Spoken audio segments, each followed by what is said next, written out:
My name is Eric Stephenson. I've been with Richard ultimately for 24 years now as his head welder. Currently, I'm the director of the studio.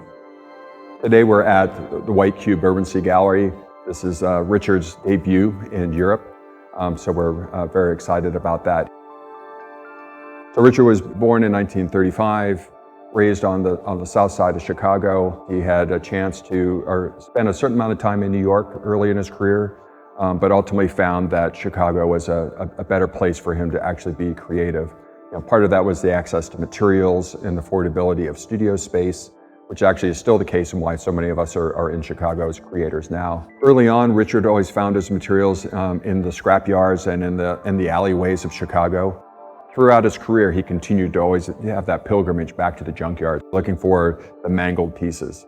As much as we could, in his studio, take a sheet of metal and crumple it to a point, there were limitations on our physicality and what we could do in the studio. So it was best to find metal that was already hit by a car or it had a building fall on it and was crumpled organically. If you watch a lot of blacksmiths, they're striking the metal repeatedly to get that metal to move. Richard, when he would strike the metal, he struck it, the metal moved to where he wanted it. He struck it again, and it moved again. It's like when he was very in tune with his materials, what his capabilities were, and what the materials could do. And so I think that on Half Circle Runner and some of that other work in that same era really emphasizes that approach in the materials.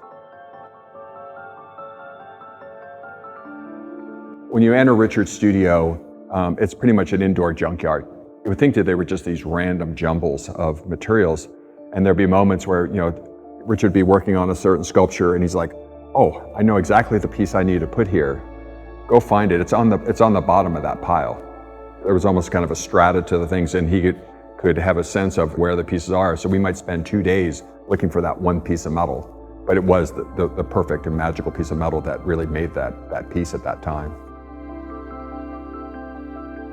I asked Richard one time how he managed the fact that he had this influx of people coming in with all these different skill sets, and the analogy he used is that he told us we were all hammers. We all have this similar functionality, but we all leave a different mark on the material. And so the way that manifested itself is that I remember times where he'd ask me to weld, a seam and stuff like that, and I might weld from here up to here, but he was very specific, stop here. And then he'd have a different welder come in and actually weld from here down, because as you're welding, even though the process and the machines are all identical, your welding and the mark you leave is dependent on your breathing and your size. And so it becomes line weight, similar to in drawing and using a different brush or a different pen. Everything was about line quality, line weight, edge quality, and how that would perceive into the pieces. And so when you really look at the subtleties of Richard's pieces, in particular the bronze pieces from, say, the mid-'80s and '90s, there's a roughness or almost kind of a brutalness. A lot of our tools are rotary, and so you'll see arcs going across the metal, whether it was using the edge of these abrasives, leaving exposed weld lines on things.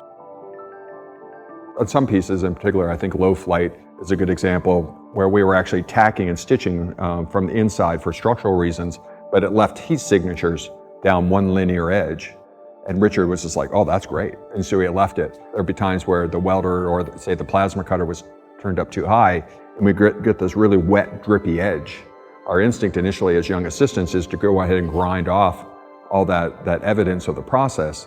Whereas Richard really, it was like you got into the organicness and the drippy at that edge and actually incorporated it into the work. That rawness, that truth of materials was integral to Richard's work. With Richard's work, in particular with the bronze work, he typically left the surfaces raw. He wanted Mother Nature to have her hand in the pieces that were going outdoors. This past couple of years, we wound up executing a piece for the Obama Presidential Library. But because the building hasn't been built yet, we knew the piece was going to go into storage. We wound up doing a more traditional surface on it. That way it could be handled. We actually had a team of 10 people all meticulously working feverishly around the sculpture to get that, that perfect surface. When we did that surface, he was like kind of mind blown of like, wow, this is what sculptures can look like. We wound up actually utilizing that surface on several of his remaining sculptures before he passed. One good example of that is Reaching Up. It is not necessarily typical of his earlier sculptures, but it was something that he was very enthused about at the end.